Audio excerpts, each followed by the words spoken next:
تو اب آپ پہ ڈیپینڈ کرتا ہے کہ کتنے درخت جنت میں لگوانا چاہتے ہیں. یہاں لگاؤ گے کوئی نہ کوئی کاٹ جائے گا, وہاں کوئی کاٹ نہیں سکتا. تو اس لیے ذرا سبحان اللہ, جب بات اچھی لگے سبحان اللہ, ہاں کچھ جاتا نہیں ہے. گفتگو سماعت فرمائیں. خدا تعالیٰ نے قرآن مجید میں ارشاد فرمایا, یا ایھا الذین آمنوا, جو ایمان لا چکے ہو سنو, لا تقولوا رائنا.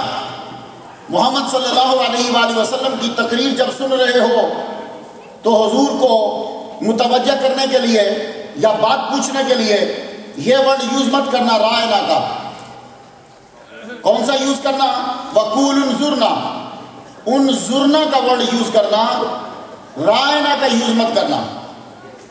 اور واسمعوا, اصل بات یہ ہے کہ تمہیں بات ہی ان کی غور سے سننی چاہیے تاکہ تمہیں یہ کہنا ہی نہ پڑے کہ حضور ریپیٹ کیجئے.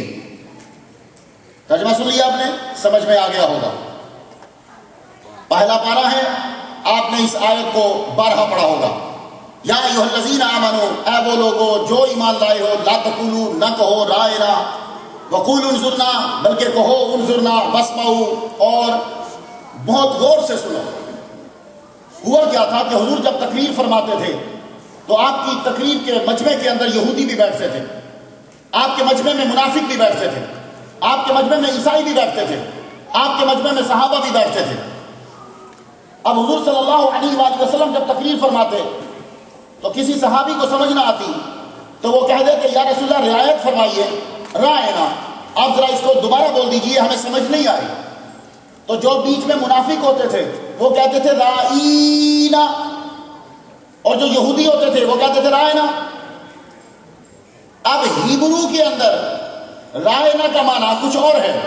منافق جب اس کو کھینچ کے بولتا تھا اس کا معنی بنتا ہے مائی شیپرڈ, میری بکریاں چرانے والے.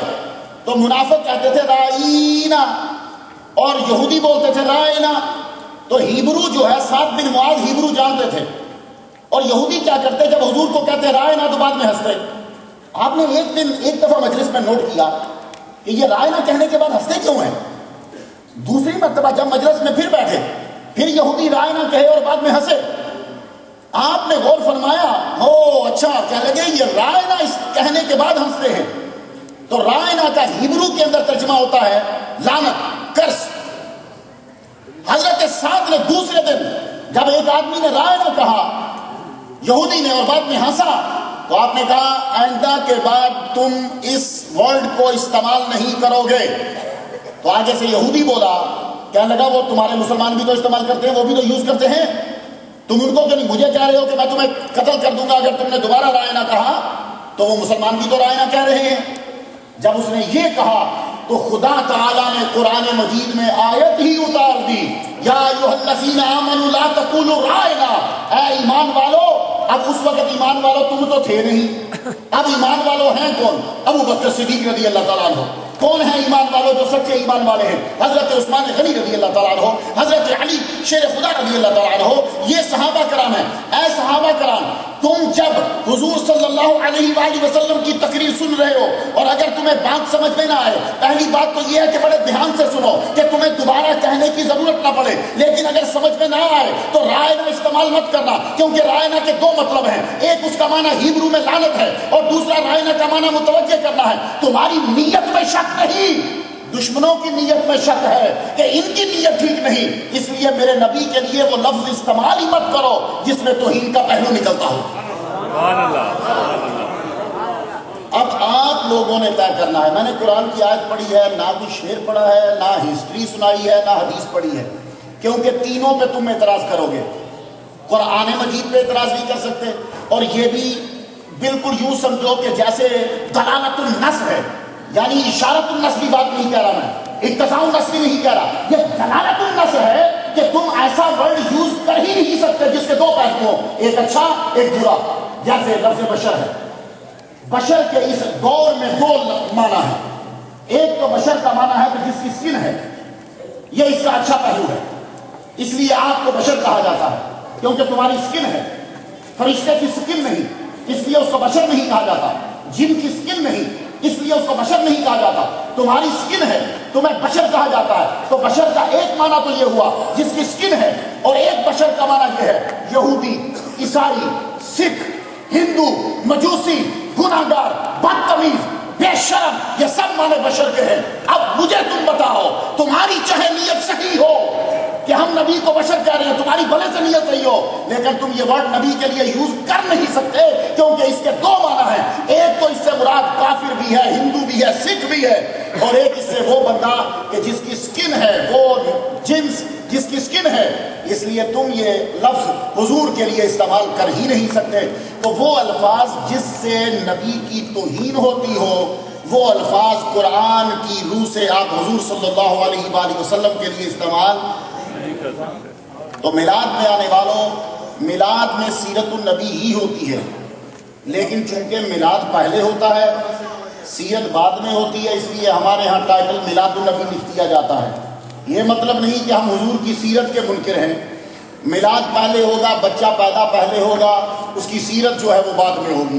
حضور صلی اللہ علیہ وسلم کی ولادت جو منائی جاتی ہے، اس کا مقصد ہی یہ ہوتا ہے کہ توحید کی پروٹیکشن ہو جائے۔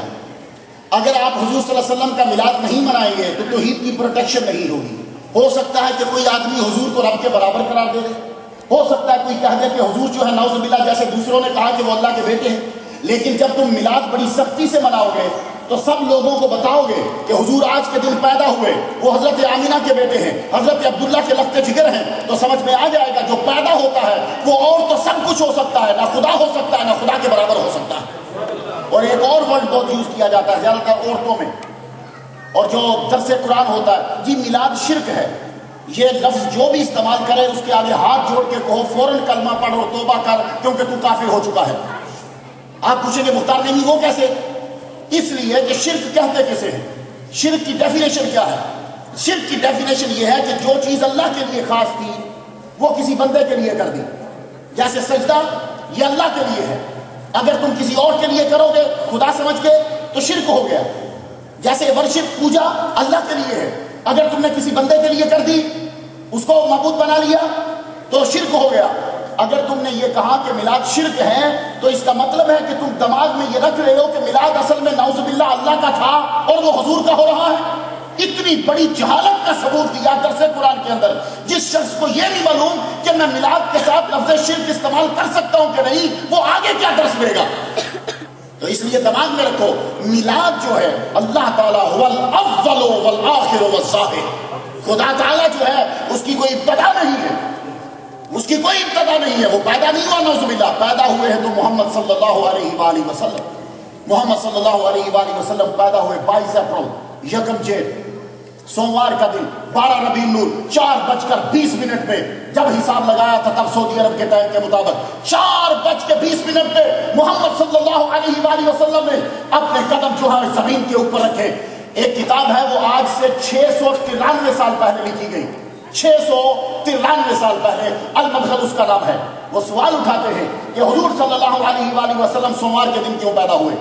اللہ تعالیٰ ان کو منگل کے دن پیدا کر دیتا، اللہ تعالیٰ ان کو جمعہ کے دن پیدا کرتا، جیسے حضرت آدم علیہ السلام کو جمعہ کے دن پیدا کیا ہے۔